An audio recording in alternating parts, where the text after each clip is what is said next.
আজকে চলে এসেছি মাসির ঘরে। দেখো আমার শাশুড়ি মা এত সুন্দর সেজেছে, কি বলবো কি বলবো।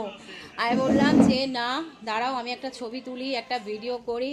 আমার শাশুড়ি মা এগিয়ে এসছে দেখানোর জন্য। দেখো কত স্মার্ট ভদ্রমহিলা, আর বৌমা দিন দিন বুড়ি হয়ে যাচ্ছে, কিন্তু শাশুড়ি মা ইয়াং আছে, একদম সুন্দর।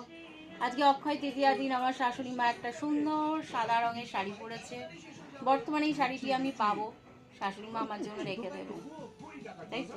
কিছু বলো। কিছু আমার সব কিছুই তো পাবে, হ্যাঁ, আর কি বলবো বলো। যাই হোক সবই পাবে, একই সবই মাত্র পাবো।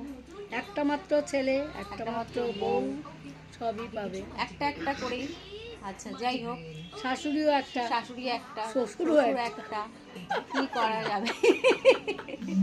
দেখো আমার শাশুড়ি মাকে খুব সুন্দর লাগছে, খুবই ভালো লাগছে, বলার কথা না।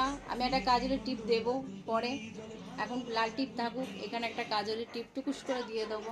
আচ্ছা, খুব ভালো লাগছে। তো চলো, শাশুড়ি মাকে একটা সুন্দর দেখে ছবি তুলে নিচ্ছি, খুব স্টাইলিশ লাগছে, মডার্ন, একদম মডার্ন শাশুড়ি আমার, একদম খুবই ভালো লাগছে। তাই ভাবলাম না একটা ভিডিও তোমাদের সাথে শেয়ার করি। আমি তোমার জন্য আমসত্ত্ব এনেছি। যাই হোক, খাবে?